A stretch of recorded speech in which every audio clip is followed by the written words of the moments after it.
Hello, welcome to John's Jeep Garage. I'm Stephanie and this is my Jeep and I'm going to be showing you how to change the oil today.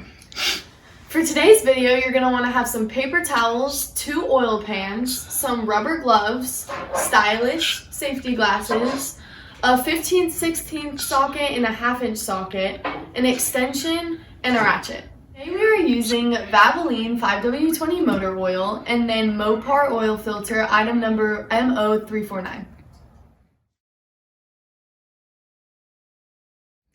Before we start, we're going to want to warm up the engine a little bit for 3 to 4 minutes. Now that we warmed up the engine, we need to be a little cautious not to burn ourselves, and now the oil is more viscous and easier to drain. The first thing that we need to do is remove the engine cover, so we're going to lift up and pull out. Hi. This is our oil filter housing, and in order to remove it, we're going to need our ratchet, our extension, and our 15/16 socket. This is where we're going to use our first oil pan in order to put our cartridge so nothing leaks.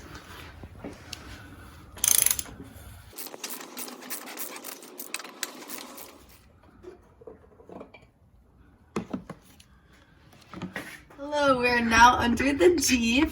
We have found our oil pan and our drain plug right here that my ratchet is on.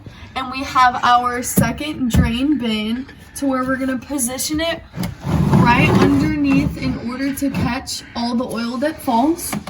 And we need to make sure that this is going in a counterclockwise direction so that we can loosen it.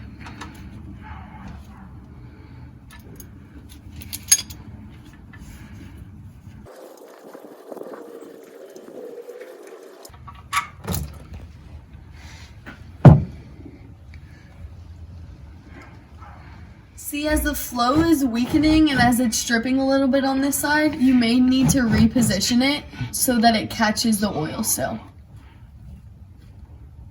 Probably gonna want to put on new gloves like I did because of all the mess down there. But here is where you're gonna put in your new engine oil. And when you take off the cap, you're gonna put it up here, but also you want to wipe around the edges to make sure there's no residue. Now, basically that all the oil's out, you're gonna need to take your drain plug and clean it off a little bit. Then I'm gonna hand screw it back on. And to tighten it, we're gonna take our ratchet, and now in the clockwise direction, we're going to place it back on and tighten it. Not want to over tighten it, but still make sure that it is a snug fit, and then clean up any extra oil residue anywhere. Now back to our oil filter. We're going to take it and remove the cap, and then we're also going to need to remove this O-ring, and I'm going to use a tool to take it off.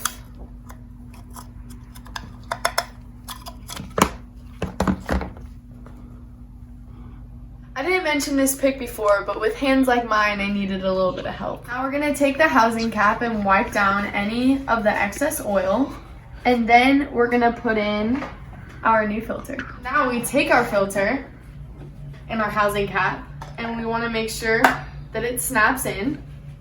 And we're gonna take our new O-ring, and to make sure it has a tight fit, we're gonna wanna take a little bit of oil and put it around the edges.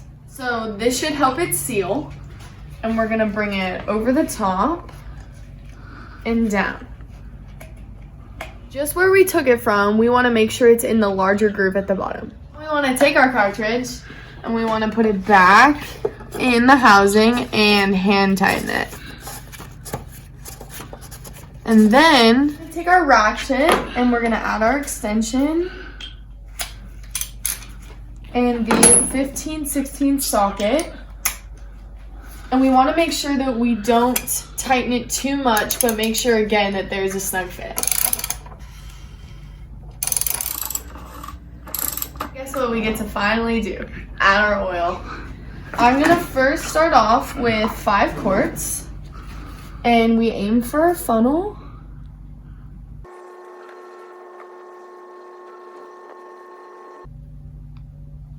Now we're gonna take the funnel out and put the cap back on and let the Jeep run for about 1 minute, and we're gonna let the oil run through the engine and get to the oil filter.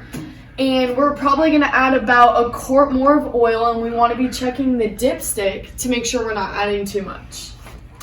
We're only running it for about a minute. All right, now that we let it run through a little bit, we're gonna take the cap back off. Then we're gonna put the funnel back on. And now we're gonna add about 1 more quart, and I obviously had to get another container.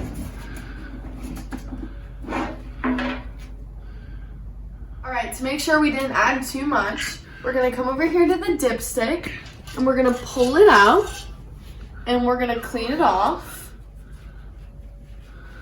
And then we're gonna put it back in. Let it sit there for a second. And then pull it back out to see where the oil lands. I know it can be a little hard to tell, but you want to make sure the oil is in between these 2 marks.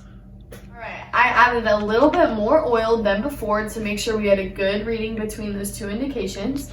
And also you want to make sure your Jeep is level when you're trying the dipstick so that you know that you're getting a good reading as well. Now I'm going to run the Jeep for 5 minutes and we're going to enter cleanup mode. Now we're going to start the car and check for leaks. So please check out our channel where we have a video on how to reset it. Now we're going to put the cover back on. You want to make sure it's connected to the back and then just place it back on top. If you're having any trouble with this, you can reference back to our video on how to do so. Thank you for stopping by John's Jeep Garage. I hope this video helped you. I had fun. It was so easy, even a boy could do it. Please like and subscribe to support our channel.